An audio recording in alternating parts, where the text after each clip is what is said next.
film everything, and then two RAS people. I don't remember who. There's Bravo Shah, like.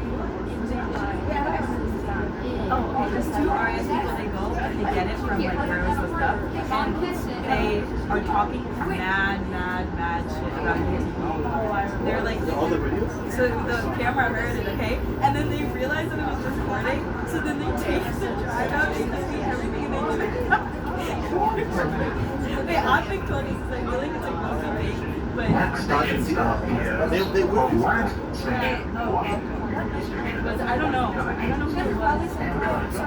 Yeah, they were like hella talking shit, and then they deleted everything, bro. Why they just deleted that? Like, yeah, that's crazy. Wait, what did they? Yeah, wait, why did they tell? They were just like, oh, it didn't record.